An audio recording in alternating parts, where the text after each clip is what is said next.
Hello, everybody. Thank you all for clicking on the channel. My name is Vanessa. Let's jump into this and feed our spirit man.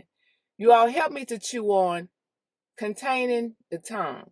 And by the way, to help circulate the video, if you find any value in it, hit the thumbs up button. So let's build our text in the book of James, the 3rd chapter. And we're going to cover the entire 3rd chapter, even though I'm not going to read it all, but I always encourage you all read the entire chapter so you can get good context. In the first verse of chapter 3, and by the way, the book of James is written by the Apostle James. It starts out with a disclaimer, said no one should rush or be anxious to be in the ministry. The judgment and chastisement from the Lord is harder on those who are in the ministry because they're supposed to have the knowledge and wisdom of God that they're delivering to someone else. But if they are delivering it in the wrong spirit, they can have right information, but wrong spirit and intention, they have to deal with the chastisement. In verse 2, for in many things we offend all. If any man offend not in word, the same is a perfect man, and able to bridle the whole body. The offense can be in twofold. The gospel is intended to offend. Otherwise, we don't grow. We all have ways about ourselves that we have to examine and be mature enough to address it head on and ask God to deliver us from it. So that in itself is an offense. The second offense is an intentional offense, and the second way of offending is when you're gunning for a person intentionally, coming after someone, which is in the wrong spirit. Now, the rest of the chapter is breaking down how that tongue can offend, not just ministers, everybody in the Christian body. We govern ourselves according to the instructions of the Master, Jesus. So he has two analogies here. One is for a horse and one is for a ship. He must put bits in the mouth of the horse to appease the horse so that you could hopefully have more mastery over the horse so that you could turn his head and his whole body in the direction that you want it to go. And the second analogy is to the ship. A gigantic ship is controlled by a little helm.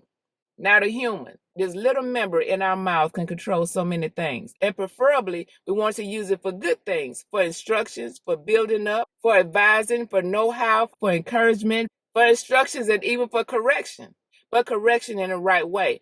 Not cursing the person out while we say we're trying to provide correction. We're told in verse 7 that mankind is the tamer for every beast. But yet mankind have trouble containing its own member. We bless God and give glory and honor and praise to God with his tongue. But yet mankind is damaged and brought low with that same tongue. Slander, gossip. But the street language says, I tell it like it is. I'm getting something off my chest. I keep it 100. But keeping it 100 is damaging. The saints are not to be so. That's part of our Christian direction. Don't be like what the street is talking about. Pull it back. We even see in Proverbs, let's go over to Proverbs really fast. Proverbs chapter 17, verse 27. He that had knowledge spared his words, and a man of understanding is of excellent spirit. Even a fool, where he holdeth his peace, is counted wise. And he that shutteth his lips is esteemed a man of understanding. Being quiet can be noble. It can keep down a lot of trouble and keep your name out of it. And being quiet don't need to be esteemed or be an honor. And being talkative doesn't need to be esteemed or be honored. Be authentically you. But choose what you're talking about. There's a choice in either one. Some people say, you need to watch them quiet people. You don't know what they're thinking about. But doesn't that go for everybody? Just because you're talkative does not mean that you're revealing everything you're thinking about. We should lead our life in discretion. Choose what you're talking about. A wise person shows their wisdom in having a good conversation, which is a good lifestyle, good behavior. In verse 13, a wise man walks out their conversation in wisdom and knowledge. What do you show forth in your small circles of association as well as your large circles of association? How is your behavior displayed? You know that even when the mouth is closed, the aura is still speaking. Our own aura will not lie for us. It reveals what your real disposition is. So take a look at verse 17. The encouragement for the Christian is to let your spiritual fruit shine forth. But the wisdom that is from above is first pure, then peaceable, gentle, and easy to be entreated, full of mercy and good fruits, without partiality and without hypocrisy. And the fruit of righteousness is sown in peace of them that make peace. Be a peacemaker and control your tongue. Lead your life in discretion.